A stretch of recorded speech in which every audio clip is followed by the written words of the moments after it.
أعوذ بالله من الشيطان الرجيم. بسم الله الرحمن الرحيم.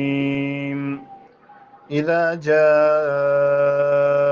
نصر الله والفتح ورأيت الناس يدخلون في دين الله أفواجا فسبح بحمد ربك واستغفره إنه كان توابا. بسم الله الرحمن الرحيم.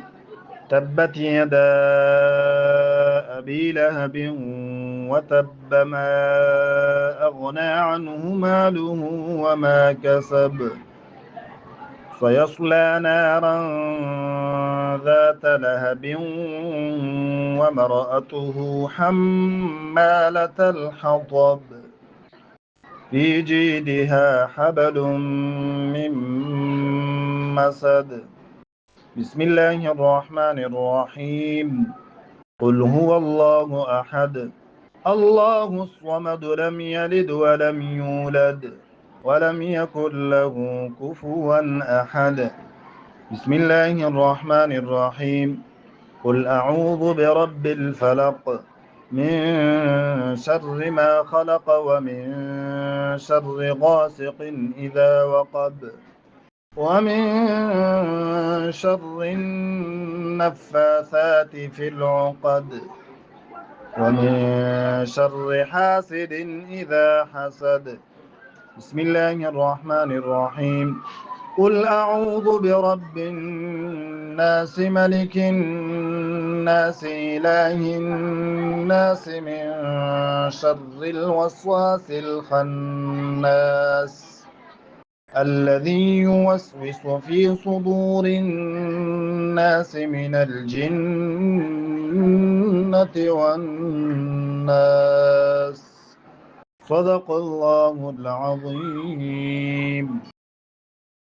دوستانو دا استاد د دیشمې سپاره حفظ چې ماشاءالله دیشمه سپاره خلاصه شو د خیر سره او په دې هیله او په دې ارزو یم چې تاسو بس د کړي او هر هغه چا چې زده کړي او تلاوت کوي بس موږ تم دعاګانې کوي الله مخشاله کا الا فی الله او د الله رضا د پاره موږ تاسو ته دا درس ویل که کوم ځای کې نیمګړتیا شوي کوم ځای کې تېروتنه شوي انسان کمزور دی کوم ځای کې موږ کوم حرف د تجوید قواعدو خلاف ویلی نو هغې به اول الله تعالی نه بخښنه غواړو بیا تاسو نه بخښنه غواړو بس موږ ته بخښنه کوئ او الله مو روغ لره خوشحاله او کامیاب اوسئ وخت ورکئ تر څو قدرمن شئ بار بار دا تلاوت کوئ انشاءالله او زه په همدې امید یم چې ډېرو ملګرو به زده کړي ملګرو نظرونه مخلو چې څومره نفر او څومره ملګرو دا زده کړي ګروپ خلاصوم ستاسو پر مخ باندې راته ووایئ الله مو خوشحاله آباد لره خیر اسمانونه.